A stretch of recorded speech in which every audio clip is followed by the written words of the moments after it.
Hi everyone, and welcome to Level Up Land 2. This is a game I made and I released it in 2020. It is a sequel to Level Up Land, if you can't already tell. And in this game there is going to be quite a few things to go over that I have changed a lot since the first game.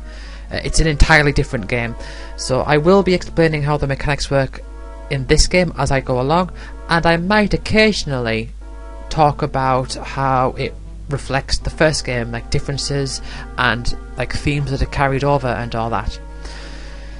But yeah, this game I was much more highly skilled. I say much more, but I definitely knew more things going into it than I did with the first game. And so I think that although the question of what is the better game between the first two games, I say the first two games there because, you know, there is a Level Up Land 3 in the works as I am recording this. Yeah, I think it's debatable about which game is best. I think a lot of it comes down to opinion because they are so different in their own ways. But I think it's very clear in terms of not just graphically, but in just presentation and just a lot of these little nuances that I knew more what I was doing about this game going in. So let's start a new game. And what we have with Level Up Land 2 is we actually have a story that plays out in front of us. So we've got Warren here. I'm not going to be doing silly voices or anything, but I will be reading out what they say. You called us? I'm sure all aware of the case of Levi Looper. The winner of Level Up Land? Yes, as you may remember, Levi won on the season finale 2 months ago. Remember, I signed up to participate. Never heard back, but I watched the show religiously. Yeah, reading isn't one of my highest skills. I'm not good at, not particularly good at keeping a good flow when I'm reading, but it's just the way it is. Whereas I remember it because Blake wouldn't shut about it for weeks. Well, Levi hasn't been seen since the filming of that final episode. Any ideas on who is responsible? I'll let the inspector fill you in. Sure, Chief. We don't know the exact location of his whereabouts, but we tried contacting Finn Alborz himself with no reply. That's the CEO of Channel 417. You think he's up to no good? All signs point that way. There have been several underground bases appearing in the southeast, just south of the Channel 417 headquarters and a few miles west from the island they use for Level Up Land. Underground bases? What could that be about? We also managed to obtain an unusual stopwatch with several keyholes in. The number of keyholes matches the number of underground bases. So you think there could be a key in each of these bases? It could just be a coincidence, but it seems that way. So where do we come in? Well, these bases are all guarded by a wide variety of creatures that resemble RPG enemies. Doesn't take a genius to figure out who's behind that. Not just that, but all these creatures came from original Level Up Land blueprints. Basically, they are Level Up Land rejects. So they'll all be pitifully weak then? That's not how game design works. Yeah, I suppose so. Speaking of which, have any other contestants been interrogated? Several of them, but with no luck. So you need our combat skills to make it through these bases and see what we can find. Precisely. I've arranged for Miss Parker to take you there. Once you get there, it's all on you. So Warren, Whitney and Blake board the helicopter. Well, looky here. We've got the full gang all set and ready for takeoff. Hang on tight, folks. So, Helen, what's with all that fog down there? Oh my, that surely doesn't look pleasant. A whole host of shiny little things everywhere too. What's going on? Firstly, if I goes missing and now all this. It certainly isn't normal, but that's what we're going to find out. We'll get answers. Good, here we are. Good luck, everyone. Right. So, that is the introduction to Level Up Land 2. Basically, Levi Looper, who's the main character from the first game, he won, as you know. That character, he killed a dragon, and at the end, the last page of the story said, A single helicopter approaches from above, and there was no celebrations in sight. So something's been going on. And here we have some basic controls. Right, so we're going to go through some of the mechanics now. And in Level Up Land 2, we do get these little tutorial messages that pop up. So chronometers represents the number of steps you can take before you need to warp. You can increase your chronometer capacity by collecting chronofacts, which are the small flashing white orbs that are scattered around. Flags. You can place the flag by pressing Z to help keep your bearings. You can also keep pressing Z to cycle through 5 different styles of flag. What each flag represents is not predetermined. It is your responsibility to devise a system of flag placement that works for you. Right, so if I press Z, as you can see there, I'm placing a flag in the centre of the screen there, and I can cycle between the different styles, and you can use that to you can use that to sort of like mark different locations. So one thing you've probably noticed is that in this game, compared to the first game, you can see a lot further. You can still only see so far in terms of like directly, but when you move, let's say I take a step up here, another one there, the fog clears up. You can also alter the encounter rate there, so that's on 100%, I can change it to 90%, or I can change it to 110%. I'll put it on 90% for now. And chronometers on the right side there, that is the number that ticks down with every step. And when they run out, we have to warp. So if I'll open up the menu here, so we have some basic controls for the menu. Now statistics, every character has their own statistics, and so basically health is just your HP, strength is physical attack damage, intelligence is how good they are at spells, speed is how fast they are in battle, and growth and fortune is like a multiplier for growth is a multiplier for their experience that they get, and fortune is a multiplier for the probability of them getting new spells, which I will go through that when I get to it. Now health, strength and intelligence, they grow based on experience, so when you kill enemies you get experience that will boost your health, strength and intelligence. Now you can warp at any time outside of battle. In the first game it was a spell that you had to find and use up, but in this game it's just a thing that's there for you to use. When you warp, you will teleport back to the helipad and your chronometers will be fully recovered. So the helipad sort of works like the pier in the first game, but you will lose 80% of the experience you've gained since your last warp. So as you're travelling out and killing enemies, you will get stronger, but you only retain 80% of that when you warp. So long journeys, the longer a journey goes on for, the more powerful you'll be. But when you warp, because it's 80% of the experience you gained since your last warp, your stats aren't going to go down since you've last warped to the helipad. Now saving is just like is in the first game. You can save on the helipad. Now you can only save when you're at max chronometers, but it is essentially just on the helipad in effect. I mean, you do have to warp in order to be able to save. And I've made it so that the save option will highlight if you haven't saved in 20 minutes, so that's useful. So yeah, so here we have the information, so I can warp. It says to be back to the middle point there, and my chronometers are fully reset. Save.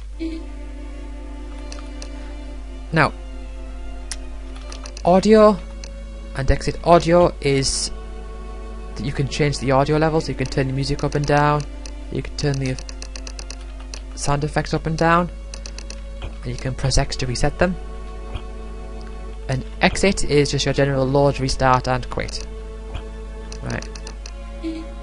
So one thing I want to mention is that I am really proud of my menus in this game, the way that, see how it flies in? And if I go to information, it flies in from the side there. So information is basically all the tutorials that you've been through. This is where they will be stored, so you can come here and have another look at them. So warp, that tells you that. Story is basically the story again, like the different chapters, and we have some information about our characters that we have discovered so far. So Warren, the strong silent type, nobody is quite sure what his motivations are, but with an axe like that, nobody wants to ask. Whitney, a very down-to-earth individual who always tries to see her way through things logically. Blake, level up Lancer proclaimed #1 fan. He spent many hours training in the dark arts in the hope he'd be a worthy contestant. So those are our three main characters. I can press A and S to scroll through them, and you can see on the right there, you've got their stats and the spells that they've got equipped. Now, we've got a few NPCs. So Cameron, he realises he should quit the cigars, but he's not a quitter. Ian, here to let you in on the latest scoop. It doesn't count as gossip if it's for work. And Helen, Helen's a name, Paladin's a game.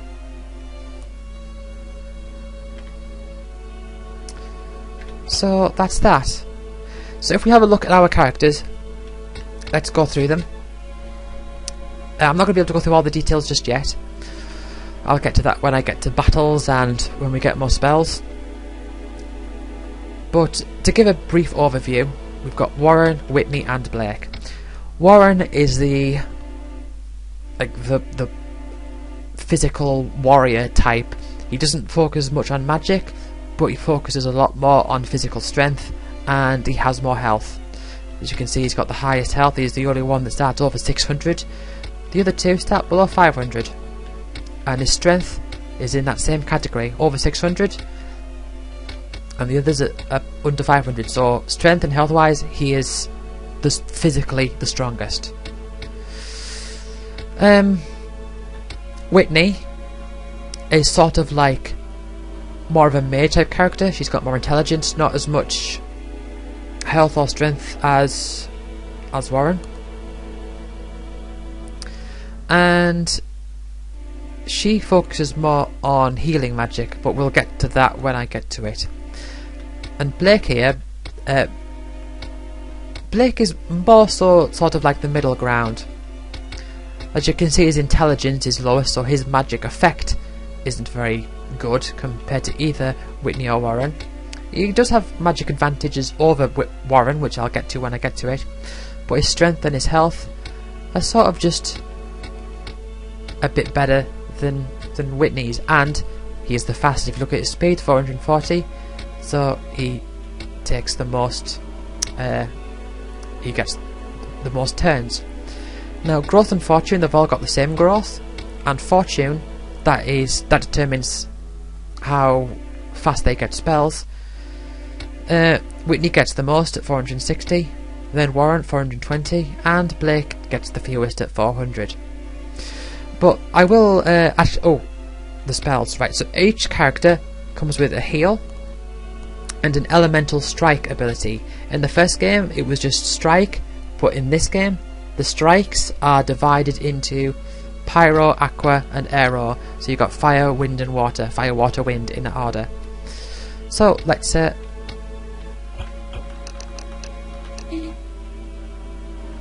and let's venture out.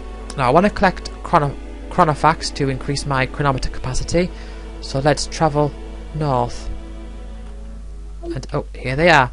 Now if you look on the right there, my chronometers, the number's going down, but the total number is going up. So when I warp, I will refresh up to 106, and a battle has occurred. Right. Every so often the party on the right will encounter a group of enemies on the left, and so this is how charging works in this game. In the first game you had a single character, so you had one bar that went up over time, and you were able to use up a portion of that bar to take an action. This game is different. So you've got 3 characters, and each of them have 2 different charge bars. The enemies have 1, they're just charging their attacks constantly as they're going, but your 3 characters have 2 charge bars, so they will charge as time passes in battle. The mana bar, which is blue and on the left, takes priority and will charge first. If the mana bar is full, that character could use their mana to cast a spell, which will also consume one of that spell's charges. The attack bar, which is white and on the right, will only fill if the mana bar is full. Once the attack bar fills, it will deplete.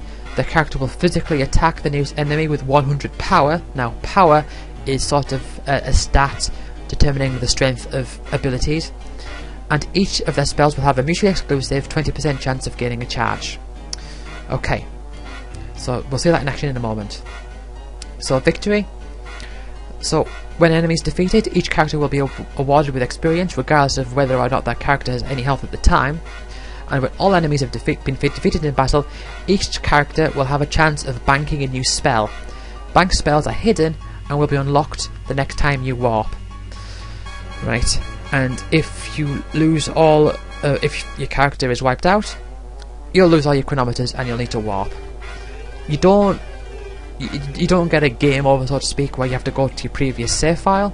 The current run that you're out is just cut short, it's ended there. Right, so here we have a Jaguar, Hawk and a Hornet, and as you can see, as the white bars are going up, my characters are attacking, and when they do, there's a chance that these spells will gain a charge. So see Blake there, I want to heal Blake. So Blake uses heal on himself, and he has to recharge his blue bar before his white bar will charge again. Let's throw a Pyro Strike on that Hornet, and we've defeated the enemy. So we've gotten some experience from that. Now, if I open up the menu here, we have a new thing here. We have Beastery. So now you can have a look at the enemies as you find them, and this will give you information about how much health they have, how much experience they have, and a funny little biography, as it were. Let's have a look at these ones we've got here. So I might actually no, let's do it now. Let's look at these now. Hawk, right. Legend has it that there is a bird somewhere with the power of 1,000 strikes. That bird is not this one. That is a famous reference to the fact that when Fran, my friend Fran, played through Level Up Land 1, he extracted 1,000 strikes from an eagle. So in his words, it's been immortalised in Level Up Land 2. Jaguar. It was either Jaguars or Wolves. Expecting a funnier story behind their rejection, that's a weird assumption to make. Now, Jaguars, what was I going to say? Yeah, so the Jaguar, the reason its health and experience is hidden is because we didn't actually defeat the Jaguar. It used an ability which involved it running away. So as you can see for the Hawk here, we actually see it because it's been revealed. And for the Jaguar, we don't. And then Hornet. Warren is just as surprised as everybody else that he can hit these things with his axe. So remember, the story behind these enemies is that these were originally planned for the game show of the first game, and so these little synopses, whatever you want to call them, little biographies, they will sometimes reference the first game. So yeah, let's continue on. My characters have gained a bit more of their stats, and also to point out, when a battle ends, you fully heal. You fully heal your health, and your spells lose all their charges. So we're just going around picking these up for now. And oh, we've got a Velociraptor. This might kill us.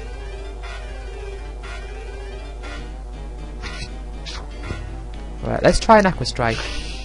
I didn't do too much. It might be strong against water. Let's try Pyro Strike. Well, there is a rage damage it can do. So, oh well, no, we defeated the Velociraptor. That's very good. Oh, Blake, you're running a bit low on health there. This raccoon might run away with Scurry. Oh, I didn't. Right, heal yourself, Blake. Sometimes if an enemy is... or sometimes if you want to heal, but you've got multiple enemies, it might help you to leave it for a bit.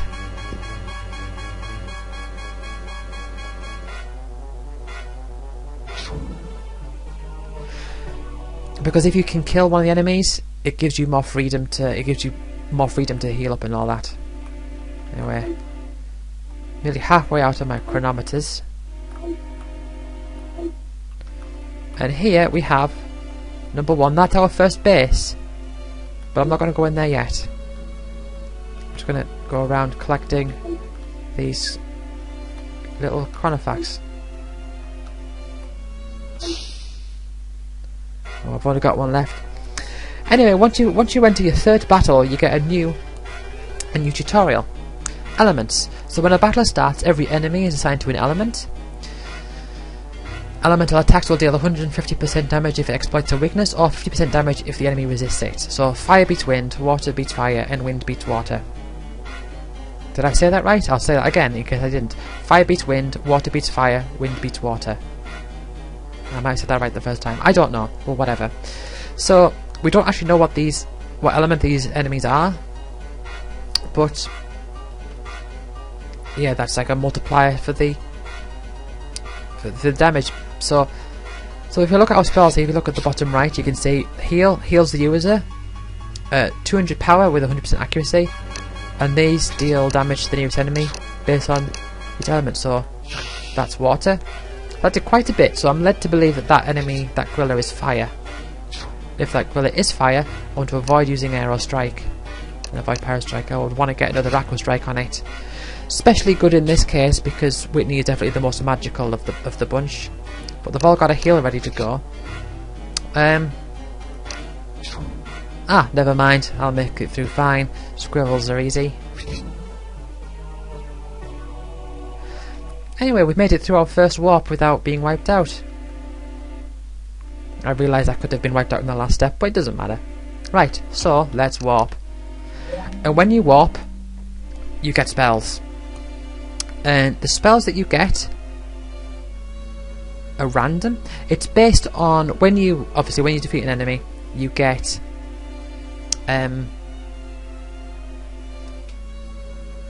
what's it called? You get a chance of banking a spell. You don't see it based on their fortune, and then when you warp, you get to see what spells you get. So Warren gets Extract. That's quite a rare one. Different enemies and different spells have different rarities to them. So Extract is quite a rare one, and if you look at the bottom there, it says gain an additional battle's worth of spells for the party at the next warp. So it's like going through another. It's like effectively winning another battle, but without gaining the experience. That's what Extract does. And the accuracy is focus times 1.3%. I'll go through that in a moment. And enchantments, it's got nothing. Right, Whitney gets Holy Strike. That's good with a mind buff. Holy Strike is the angelic. I'll go through angelic and demonic in a moment. It's the angelic version of a strike. It's slightly more powerful because its power is 105. But she gets another one with an aura. And Blake gets a heal all and a twist. Right, okay. Did pretty bad for enchantments there, but got a bunch of new spells there. So focus. The accuracy of some spells depend on the character's focus. Focus is determined by the character's intelligence, including effects from spark enchantments, but focus is not increased by experience gained, and there we have the base focus for each character. The way that focus works is, so some spells like status type ones, you can't have it purely based on your intelligence, because your intelligence could get really high and there's still like a limit on percentage. Like once you get past 100% chance of something working, then it doesn't quite work out. So what I've done is I've taken effectively their intelligence and converted it into another number that is affected by things that boost intelligence other than experience. So that's what that is. Now, characters can equip spells used in battle. The number of spells each character can equip is determined by their capacity. And to delete spells, it will permanently remove them from the character's inventory and increase that character's spell acquisition rate. You can only delete spells when at your maximum chronometer capacity and when the character has at least 3 spells. And here we have a description of the enchantments. So, spells with enchantments spells come with enchantments that come into effect when the spell is equipped. So this is what they do. If something starts with body, it affects Warren, mind affects Whitney, and soul affects Blake. So we've got Shell, Buff, Spark, Haste, Boost and Jolt, and they boost their stats by the corresponding stat by 5%. And it stacks additively. It's displayed on the stat screen there. So Attract, if you remember, you can change your encounter rates. You've got Attract and Repel. In the first game, Repel was a spell that you used to temporarily avoid battles. In here, it's an enchantment for spells which can alter your encounter rate. So Attract means you can increase your maximum up by 10%, and Repel means whatever the minimum is, you can take it down by 5. And Aura protects the spell from Curse, which won't come into effect for a while, but I'll get to that when I get to it. So, we have a look at what we can equip here. Now, Warren, if you look at the capacity there, Warren can equip 2 spells. He can only equip 2 spells, so if I want to get Extract, I'd have to take off Pyro Strike, or I'd have to take off Heal. I'm going to take Pyro Strike off, and I'm going to leave Heal, so he's going to have Heal and Extract. Whitney, she can equip 5 spells at once, and only 2 of them are allowed to be demonic. So I'll just equip everything. So she's got 2 Holy Strikes, a Heal and an Aqua Blast. If you look at this Holy Strike, see how that's got Mind buff? So that's Whitney's Strength, and if you look over to the right there, Strength 305, sorry I said that backwards, 503, which is 105% of what she has purely through experience. Now Blake here is sort of like the demonic version of Whitney in terms of what spells he can equip, but slightly less. He can only equip a total of 4 spells, and he's limited to 2 angelic. So this is the ratio spells that you will be seeing throughout this game. So 2, 5, she hasn't got a 5th one yet, but it'll be 2, 5, 4. With Whitney only being able to equip up to 2 demonics, and Blake only being able to equip up to 2 angelics, although most of the time it will be pretty even anyway. It's just a case of what you're free to do. So let's actually have a look at our new spells.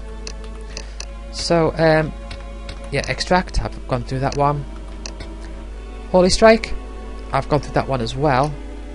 As you can see, if you look at the bottom left there, slightly more powerful than Aqua Strike. So here we have Heal All and Twist. Heal All is a multi-targeting version of Heal. There are some spells with an All variant, so we've got Heal and Heal All.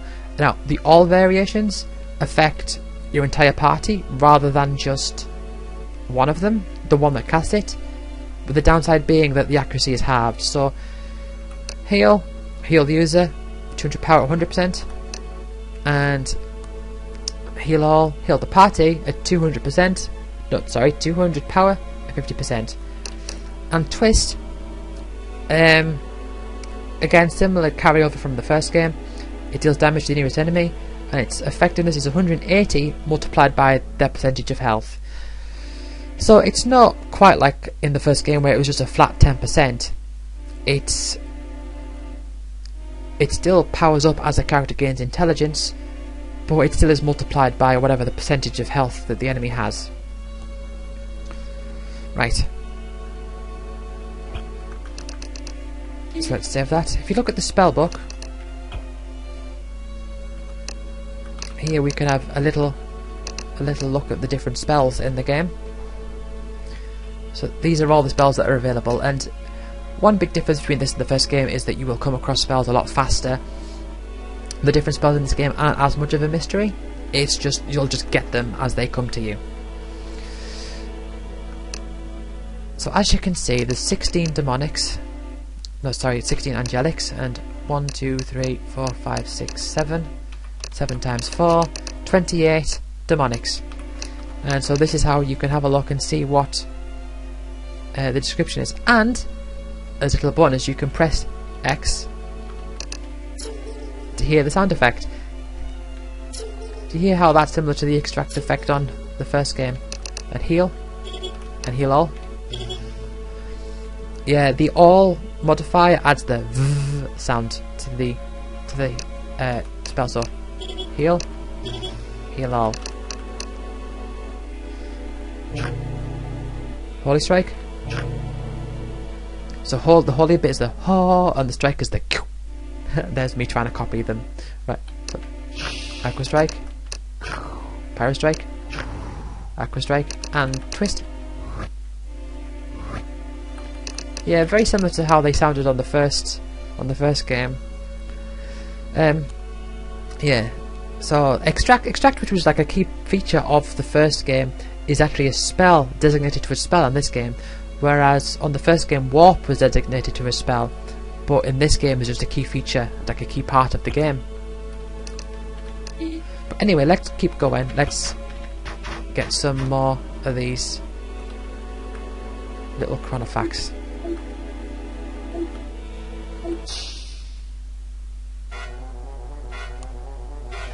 As you can also see there, the health, once you kill an enemy, it reveals what their health is, their maximum health. Oh, and Whitney's dead.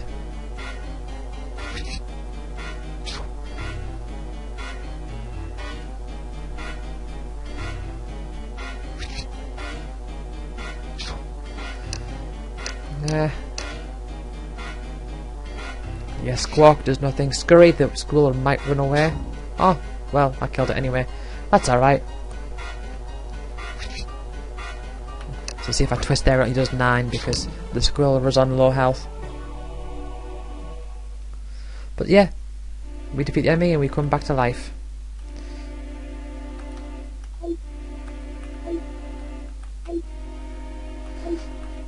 So my main goal for now is just to go and hunt out these chronofacts. Raccoon, an elf, and a velociraptor. Now, elves are... they're especially annoying. If the further back an elf is in the line, they are especially annoying because they do... Let's just try and take you out. Because they do healing and damage over a very long period of time.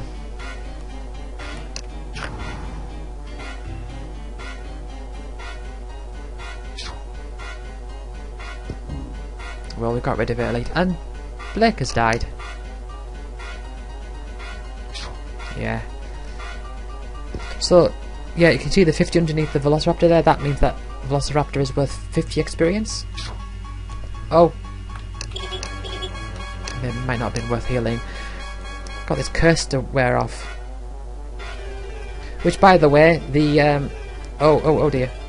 Ah, I'm gonna lose. Oh well, my first loss. When you lose, it just means you run out of chronometers, so you have to walk back. I didn't get anything. But let's keep at it.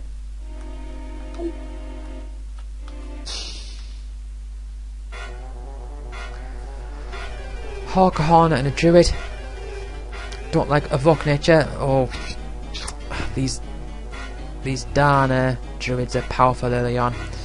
Yeah, they've got evoke nature, which deals damage to your party based on how many enemies you're still fighting. It has elevate, which heals all the enemies and causes them to fly. And has Mega Volt, which does a load of damage. So they're going to be quite powerful for a while. Right, so we have a Vulture, an Archer, and a Squirrel. Archer? An Archer. Why did I say Archer? I don't know. Vultures are quite powerful. Archers... oh, Whitney, you need to heal. Heal didn't work. Probably wasn't worth trying to heal all, but I thought... Right, see the Archer there? The Archer's using a long shot. It's going to kill me. Yeah. Yeah, I've lost. The way that Archers work is that they'll either aim or use long shot, and long shot does more damage the further back in the queue they are. It's not based on how many enemies are in front of them still. It's how far back in the, of the 3 spaces. Anyway, so we did get at least one spell. Recover all for Whitney. Analyze for Blake. Oh, and that's it. Let's have a look. So, recover all. It's the all version of recover, which you might remember from the first game. Now, in the first game, Recover was brilliant. Recover heals your HP by whatever half of your current health was. In this game has a similar sort of idea. It multiplies by what your current percentage of health is. But what makes it more awkward in this game is that it's you can't just use it whenever you want. You've got to wait for it to. You've got to wait for the possibility for it to charge. But she can equip another spell. Let's equip that, and that gives me a mind buff, mind boost, and soul jolt. And Blake here got an analyze with soul boost, so it increases growth. That's neat. Analyze. It reveals each enemy's health, experience value, and element. So, if you want to know what elements to use against them, you can analyze them. It's not that great of a spell, but I'll tell you what, I'll take Arrow Strike off and I'll equip it. One reason being the soul boost, but also might be a good idea to show it in action.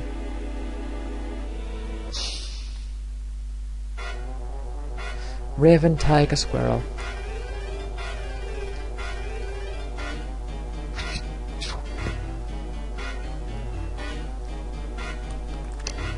Whitney.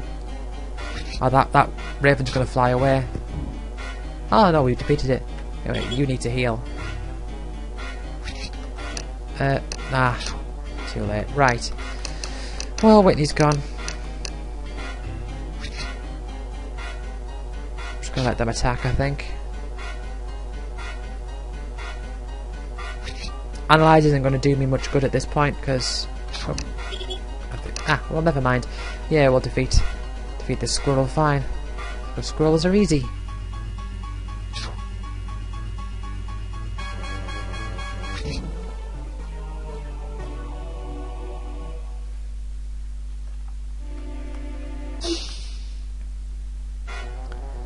Tiger Hawk Hornet. That's alright. Tiger at the front is pretty good because I think they're pretty powerful. Let's analyze. Yeah, it worked. Right, so if Whitney can get an Aqua Strike to use against this Tiger, recover all. See, that came in somewhat useful there. Let's twist that. It was on full health, so it was a good idea to twist it. Holy Strike. Oh. They're running really low. Yeah, so Twist, in the first game, Twist can't kill anything. But in this game, if you're powerful enough, Twist can kill things fine.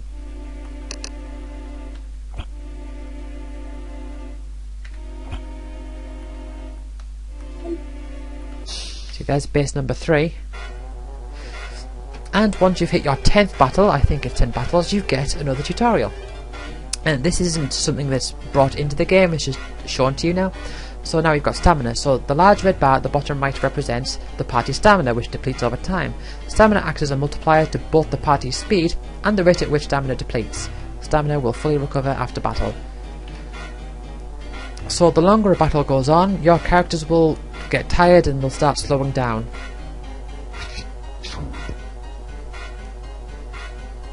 So a bit like a troll in the first game, but the rate at which they'll get slower also slows down.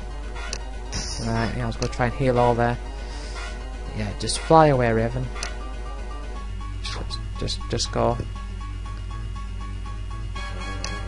Recover all didn't work.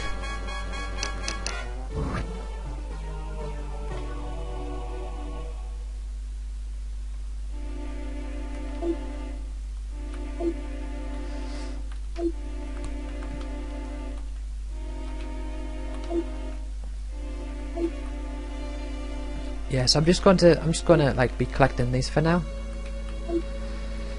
Suppose I could do with increasing the encounter rate actually. The thing is that in a way you do want to fight lots of. In a way you want to. Lowering the encounter rate means you'll be able to travel further in the long run. But the positive side to having a high encounter rate of turning it up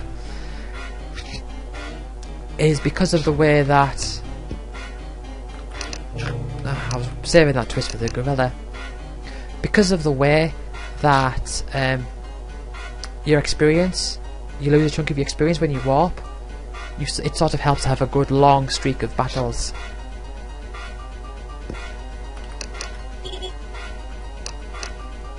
Yeah, I'm not going to extract, I don't think. No, I'm not going to win this fight.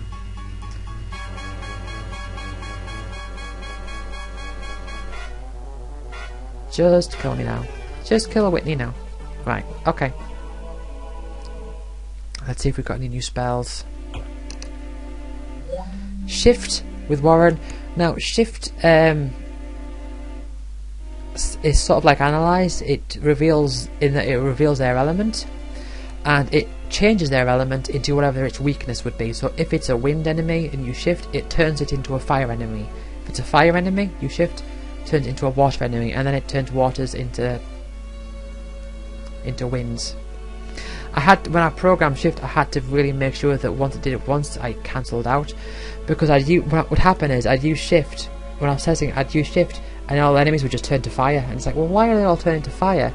And it's like, right, okay, because if it's water, then it turns it into wind, and then it does the check for if it's wind, which turns it into fire. Right. So, yeah, but it's got a few enchantments on it. Restore. Now, Restore in the first game heals you fully outside of battle, which you don't need to do in this game because you do that anyway. But Restore heals you based on how many enemies you're fighting. So later on in the battle, when enemies have been killed or ran away or whatever, Restore gets more powerful. Heal for Blake there with Mind Jolt, and that's it. Right. So, what do I want for Warren? Tell you what, I'll take heal off and I'll put restore on, because at least with restore it's slightly weaker than heal if you're fighting like all three enemies, but if you kill one of them it's better than heal, so I'm just gonna put that on. I'm not gonna bother with shift. Oh, actually it's got quite a few enchantments there, that might help. Whitney's the same, and definitely gonna equip that heal rather than the other one. I don't want to put... No, I can't anyway. I can't have all three angelic spells on because he's got a limited 2. Anyway, I'll show you deleting. So at the bottom there you might see acquisition rate. And so the acquisition rate is determined by both the character's focus and the character's like amount of spells. So the more spells they have, the lower their acquisition rate goes down. So for Blake here, I want to delete this heal and see how his acquisition rate goes up a bit. Right. Let's turn the encounter rate up.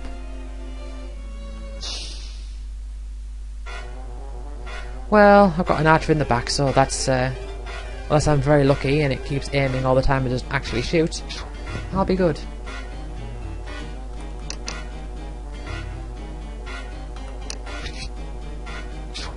Well, no, it's gonna shoot somebody. Who's it gonna kill? Warren. I'm just gonna shoot another person straight away. Let's at least get a bit of experience from this elf while I can. Not gonna happen though. He's gonna keep blessing himself. See, elves, when you've just got so many. Elves like long battles. They like sticking. If they stick around, they can really stack up their buffs. Yeah, so Curse is just slow damage to you over time, and Bless is slow healing to them over time. Look, I can hurt it, but then look, it's going to go right up, and then the archers are going to kill me now. Well, that was a good streak, wasn't it? Okay.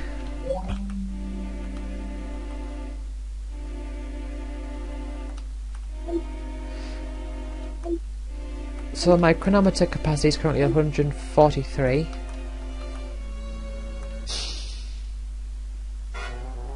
Hawk, Elf, Velociraptor. It shouldn't be too much trouble if I can defeat the Hawk and get to the Velociraptor. I'm not going to bother analysing. I will nah. Well, I took a risk there. Okay, just kill this elf. Just kill the elf.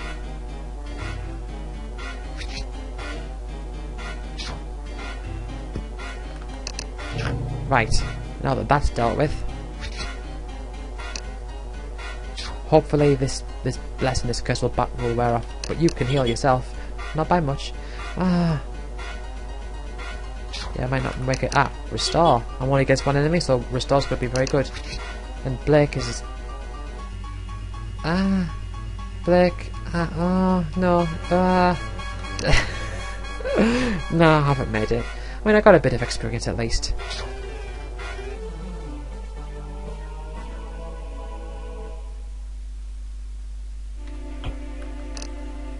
Right.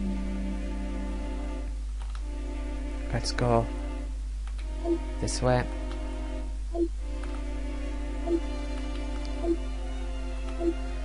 So, as long as you stay on the grass, you will encounter the same enemies. Or the same set of enemies. There's still at least one enemy I know that we haven't seen that you can encounter on the grass. 2 Hornet, that's alright. The Hornet has an ability, Sting and what's the other one? Swarm. Yeah, it does like poison damage over time, sort of thing. The boars, when they graze, it heals them as long as they're on grass. If you're not on grass, then graze doesn't do anything.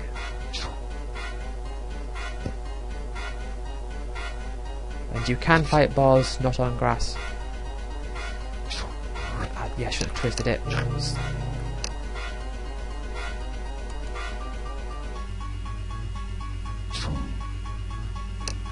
Heal. Failed.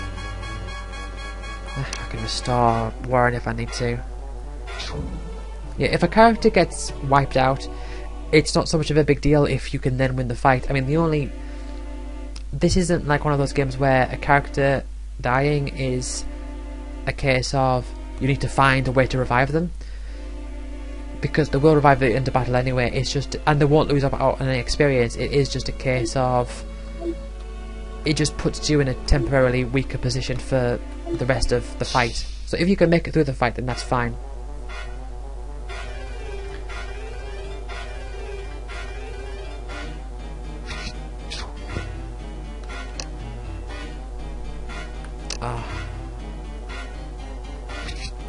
Heal all. Yay, it worked. Cover all. No, it didn't work. I should have used Aqua Strike. Yeah, so in Level Up Land 1,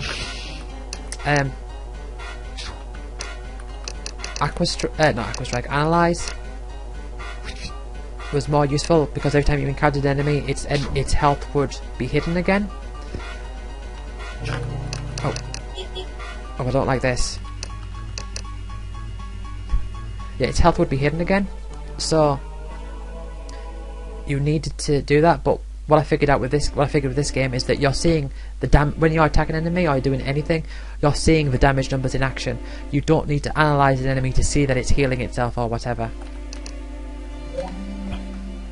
And enemies also don't generally. Enemies aren't as weird in this game. You're not going to be finding those. Aha, a monolith. Oh, and an elf behind a monolith.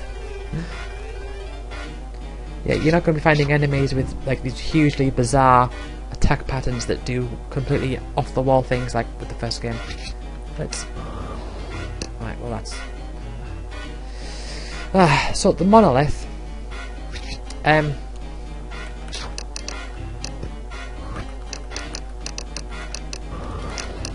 That's a long way around it. This is annoying. I might actually analyze, you know, because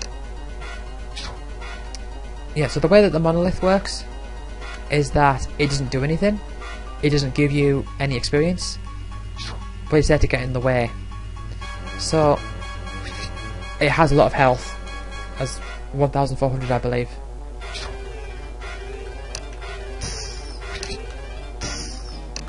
And I'm not really healing much. Come on, oh, recover all's going to be rubbish now. Heal all kind of worked. Let's Holy Strike it.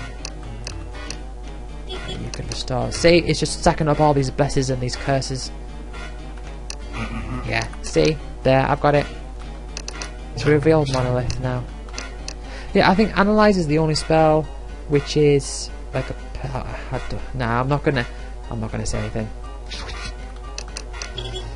Yeah, I'm not gonna make it because the elf is hidden behind the monolith, so it's not gonna work. I did.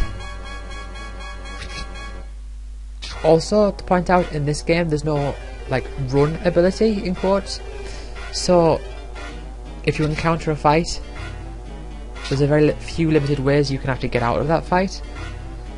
So, and because your enemies are constantly attacking, I wanted to make sure that there was no cases of... I've just accepted my defeat here.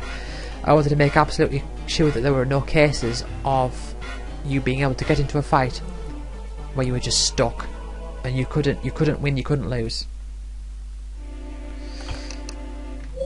Right, yeah, I'm not having much luck, am I? Let's travel a bit more. The raccoon's gonna scurry. Is it gonna? I think raccoons can have unsuccessful scurries, but don't kill it first.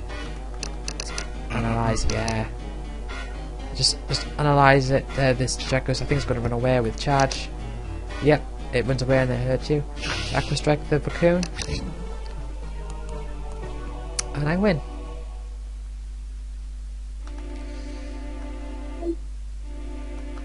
Right, now down here there's going to be quite a few artifacts if I can get to them before something kills me.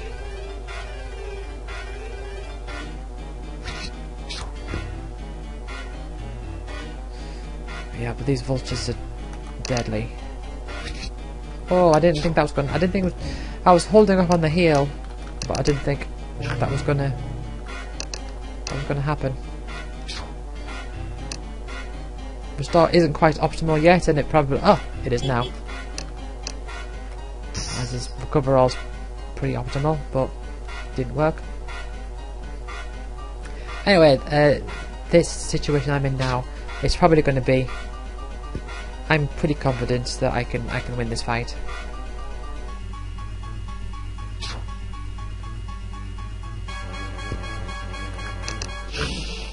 Yeah, so in this game, when you enter a fight, your primary objective, as it were, is just win. The controls in this game are also a bit more stiff than they were in the first game. You can't be so agile and like move like left, right, left, right, left, right. There's more animation to it.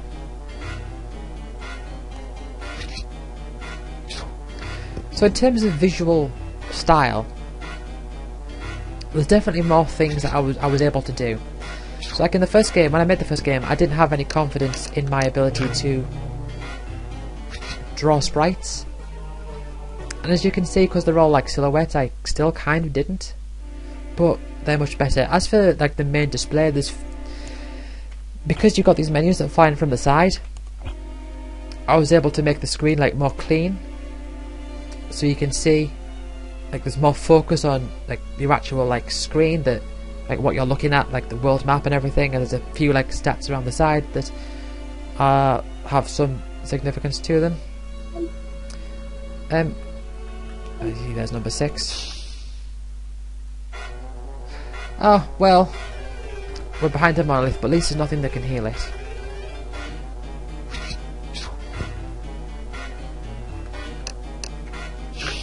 That was a good aqua strike. I think it might be fire.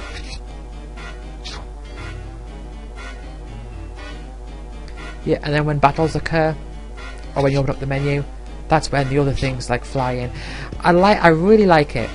I really like in the way that it's clear that it's a development from the first game. Like you can look at this, and if you're familiar with the first game, you can look at this and think, ah yes, that's what level of plan looks like.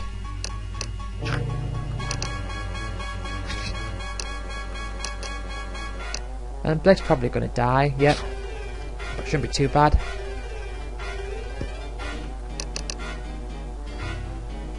Come on, kill this thing.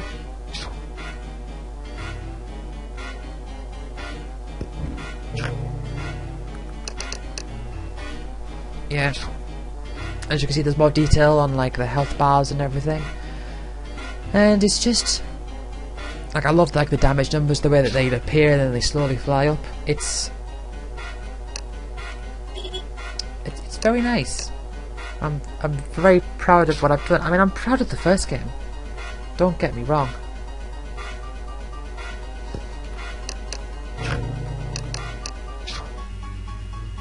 I think the first game, if I had to judge, I would probably say the first game is better than this one. But I also think that this game is different enough that it really stands up for itself. I am really proud of this game.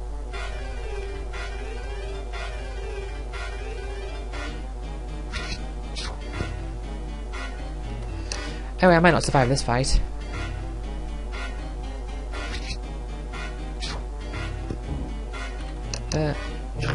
Strike. Oh, I should have twisted it first. That twist was too late. Okay, that Blake's almost dead. Just don't attack Blake. So you attacked Blake. So now it's going to be pretty much. Okay, come on, kill the vulture. Right. Now I can win. I can win this. Just got to see how it plays out.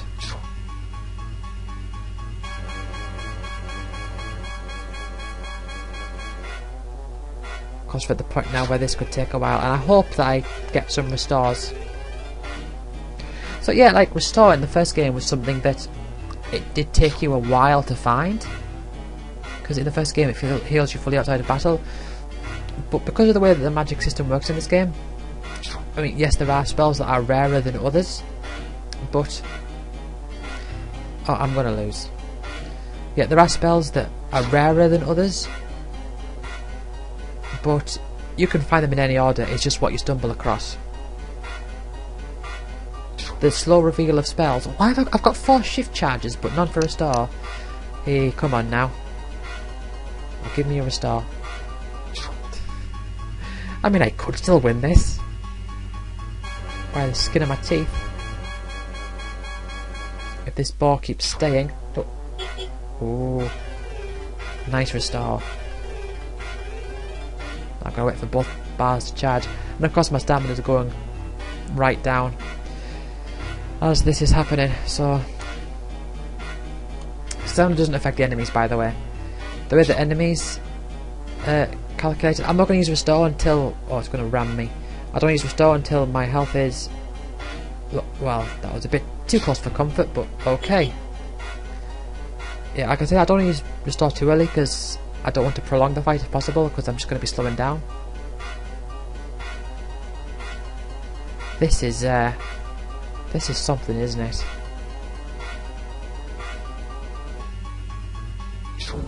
Hey, I won. How lovely.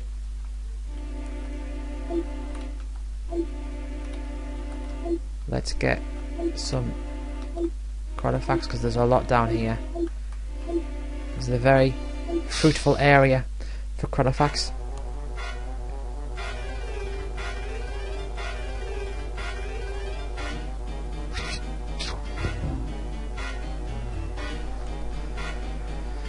Right. Stare. It's like staring you down. I'm going to save a twist for when the boar, when I get to attacking the boar.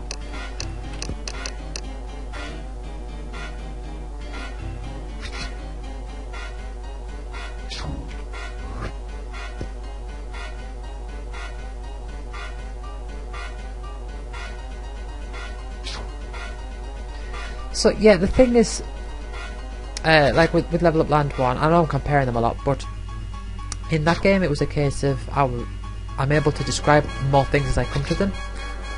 In this one, there is quite a bit of quite a lot of discovery, but it's not so evenly spread. So I will be talking about like new things along the way, but it will eventually get to the point where all the details that you really need to know, I've explained them. Anyway, this I'm just going to kill something straight up. Even at the front, I'm still too weak. Oh no, it didn't. I thought it would kill. thought it would kill somebody. Like, with it being at the front, it means it's not going to do as much damage, but I guess it didn't. Right, let's recover all failed. So just come on, let's kill this archer. Good. Before it managed to launch or anything else, and let's get rid of this squirrel. It doesn't run away first. This lion is roaring. And a recover all. That was a decent recover all. Yeah, you can restore.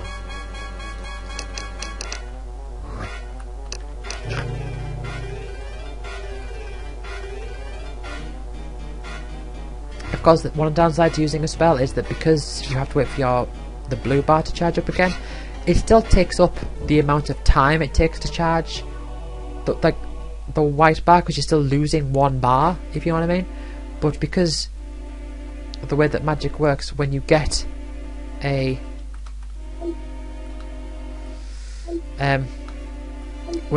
attack in, you will have a chance of recharging one of your spells. So basically, like, Whitney is guaranteed, because each spell has a mutual 20% chance of getting a charge. So Whitney will definitely get one, you just don't know which one. Whereas, like, Blake has an 80% chance of getting one, and Warren has a 40% chance.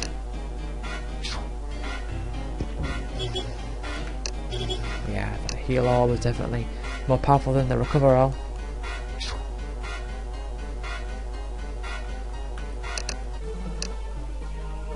Anyway, I've been having a good streak here, and the thing is as well is that if you do get a good streak, if you start off a good streak, because you're getting more powerful within that warp cycle, the start of a good streak heightens the chance of a longer good streak. So if you can stick around for a bit, it will really help you in the long run. Anyway, got 2 balls and a jaguar, and the jaguar ran away. Let's just holy strike it.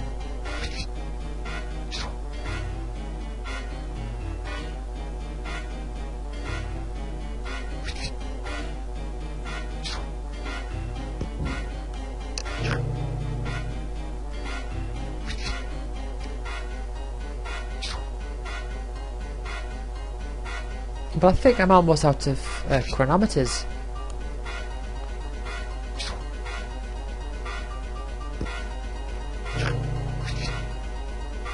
And I think next time I might go ahead and try travelling through the first dungeon.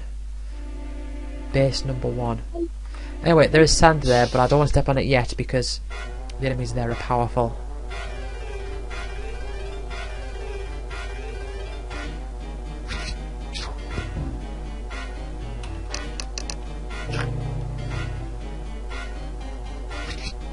Probably going to get quite a few new spells from this cycle.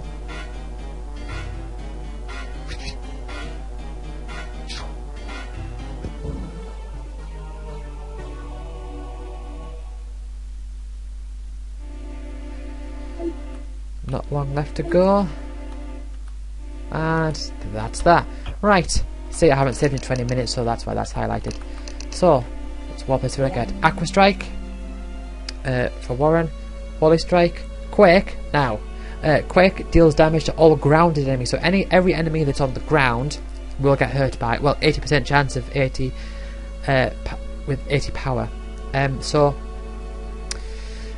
it won't affect birds, and if the druid elevates, it won't affect anybody.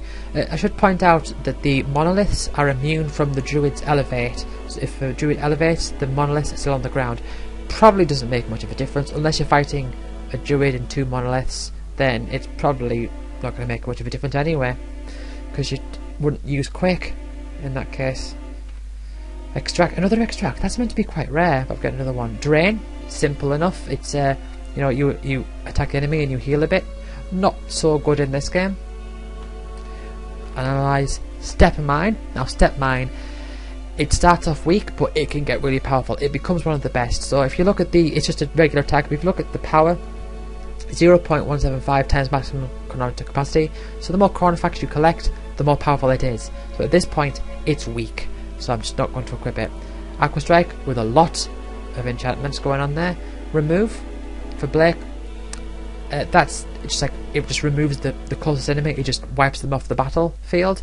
They don't give experience or anything like that. They just get removed, and the chance of that happening increases if there's more enemies. If there's only one enemy left, you can't use remove. It doesn't work.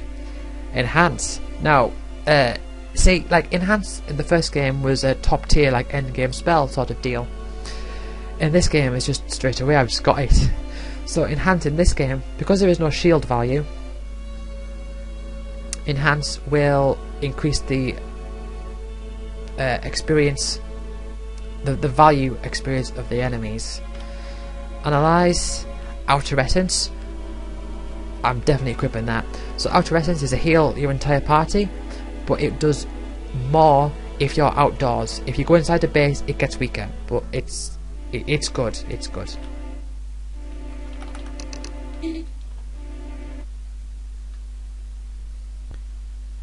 Right, I'm back. So yeah, I think let's quickly equip stuff. So yeah, Outer Essence. Let's equip that for now. I'm going to leave the rest there. Let's give you Quake, and for you,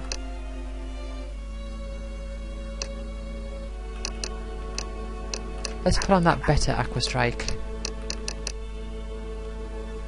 and then let's delete that one because I'm definitely not going to be using it. With spell amounts, I like to keep it so that I like to not try to keep any more than 16 at a time. That's my system. But yeah, I will go through the bestiary at some point, but not right now. But that is going to be it for this episode. So thank you for watching. I'll see you next time.